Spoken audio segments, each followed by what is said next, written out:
নমস্কাৰ বন্ধুসকল, আপোনালোক সকলোকে পুনৰবাৰ স্বাগতম জনাইছোঁ আৰু এটা ইম্পৰ্টেণ্ট ভিডিঅ' লৈ আহিছোঁ আপোনালোকৰ মাজলৈ। যিহেতু অসম পুলিচৰ AB UB sub inspector AB কমাণ্ডৰ লগতে যিমানখিনি কনষ্টেবল লেভেলৰ পোষ্ট আছিলে, লগতে যিখিনি গ্ৰেড 4ৰ পোষ্ট আছিলে, ইয়াৰে যিহেতু আপোনালোকে ইতিমধ্যে ৰিজাল্ট লাভ কৰিছে বা আপোনালোকৰ জইনিং নিজৰ জিলাৰ পুলিচ ৰিজাৰ্ভত আপোনালোকক জইনিং কৰিবলৈ দিয়া হৈছে 6 ডিচেম্বৰ তাৰিখে। এতিয়া মেইন কথাটো হ'ল যে আপোনালোকে জইনিঙৰ দিনাখন আপোনালোকে এখন উকিলৰ পৰা এফিডেভিট বনাই নিব লাগিব, লগতে এখন আণ্ডাৰটেকিং বনাই নিব লাগিব। আৰু এই এফিডেভিট বা আণ্ডাৰটেকিংখন আপোনালোকে কেনেকৈ বনাব বা কি ডকুমেণ্টছৰ আপোনালোকৰ প্ৰয়োজন হ'ব বা আপোনালোকে ফৰ্মেটটো আপোনালোকৰ কেনেকুৱা ধৰণৰ সকলোখিনি ইনফৰমেশ্যন মই আপোনালোকক এইটো ভিডিঅ'ৰ জৰিয়তে জনাম। ভিডিঅ'টো মাত্ৰ আপোনালোকে শেষলৈকে চাব আৰু এতিয়ালৈকে যদি আপোনালোকে আমাৰ চেনেলৰ লগত জড়িত হোৱা নাই, চেনেলটো ছাবস্ক্ৰাইব কৰি ৰাখিব। আৰু ইয়াতে আপোনালোকে নিশ্চয় দেখিবলৈ পাইছে জইনিং ডেট নিজৰ জিলাৰ পুলিচ ৰিজাৰ্ভত জইনিং কৰিবলৈ দিয়া হৈছে সকলোকে 6 ডিচেম্বৰ তাৰিখে। আৰু নেক্সট আপোনালোকৰ পষ্টিং হ'ব 10 ডিচেম্বৰ তাৰিখে। আৰু এতিয়া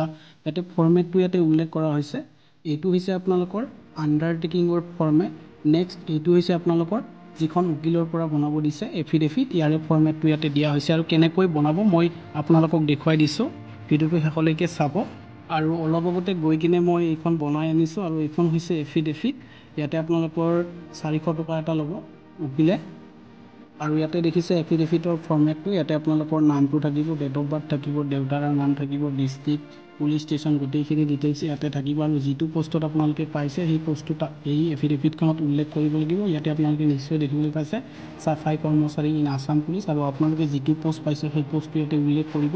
কোনোবাই AB পাইছে, কোনোবাই UB পাইছে, বা কোনোবাই কামাণ্ডোৰ পোষ্ট পাইছে, বা কোনোবাই SI পাইছে, এইটো আপোনালোকে ইয়াতে উল্লেখ কৰিব লাগিব। নেক্সট ইয়াতে যিটো আপোনালোকৰ এডভাৰটাইজমেণ্ট নম্বৰ হয় সেইটো ইয়াতে উল্লেখ কৰিব লাগিব। আৰু যিহেতু এই কেণ্ডিডেটজনে চাফাই কৰ্মচাৰীত পাইছে, এইটো হৈছে তেখেতৰ এডভাৰটাইজমেণ্ট নম্বৰ, এইটো উল্লেখ কৰা হৈছে। নেক্সট আপোনালোকে যিটো ডেটত আপোনালোকে ৰিজাল্টটো লাভ কৰিছে বা যিটো পাব্লিছ কৰা হৈছে, যিহেতু আমাৰ 2/12/2025 পাব্লিছ কৰা হৈছিলে, কিন্তু আমাক 3 তাৰিখে অফিচিয়েলি আপডেট কৰিছে। ইয়াতে আপোনালোকে নিশ্চয় দেখিছে এইটো হৈছে এফিডেভিটৰ ফৰ্মেট, ইয়াতে গোটেইখিনি উল্লেখ থাকিব।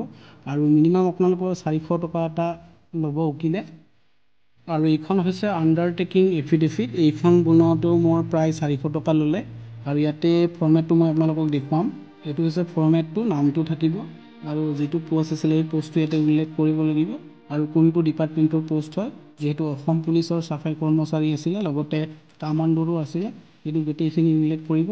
এই ফৰ্মেটটো আচলতে তাত বনোৱা থাকে তেখেতসকলক, আপোনালোকে মাত্ৰ ক'লেই হ'ল যে মই এই পোষ্টটোত চাকৰি কৰিছোঁ, ইয়াৰ কাৰণে মোক এটা এফিডেভিট বা আণ্ডাৰটেকিং লাগে, তেখেতসকলে আপোনালোকে বনাই দিব। মাত্ৰ আপোনালোকৰ তাত ডকুমেণ্টছ বুলি ক'বলৈ গ'লে আধাৰ কাৰ্ডখন আপোনালোকে দি দিলে হয়, গোটেইখিনি আপোনালোকে বনাই দিব। আৰু প্ৰায় 800 টকাৰ ভিতৰত আপোনালোকৰ 2খন ডকুমেণ্টছ বনোৱা হৈ যাব। আৰু এই 2খন ডকুমেণ্টছ আপোনালোকে জইনিঙৰ দিনাখন নিব লাগিব। নিশ্চয় আপোনালোকে গম পালে কেনেকৈ আপোনালোকৰ এফিডেভিট বা আণ্ডাৰটেকিংখন বনাব, গোটেইখিনি তথ্য মই যিহেতু আপোনালোকক জনাই দিছোঁ। আৰু কিবা যদি জনাই দিয়াত আপোনালোকৰ ভুল হৈছে, তেতিয়াহ'লে আপোনালোকে কমেণ্টত জনাবলৈ নাপাহৰিব। লগতে যিখন মেডিকেল ফিটনেছ চাৰ্টিফিকেট, সেই মেডিকেল ডকুমেণ্টখন নিজৰ পুলিচ ৰিজাৰ্ভত 6 ডিচেম্বৰ তাৰিখে তেখেতসকলে নিজাববীয়াকৈ তাত কৰিব, আপোনালোকে চিন্তা কৰিব নালাগে। আৰু ভিডিঅ'টোত আপোনালোকৰ মানে ইমানখিনি আছিলে, যদি আপোনালোকৰ ভিডিঅ'টো চাই ভাল লাগিছে লাইক কৰিব, লগতে আপোনালোকে এই ভিডিঅ'টো যিমান পাৰে শ্বেয়াৰ কৰিব।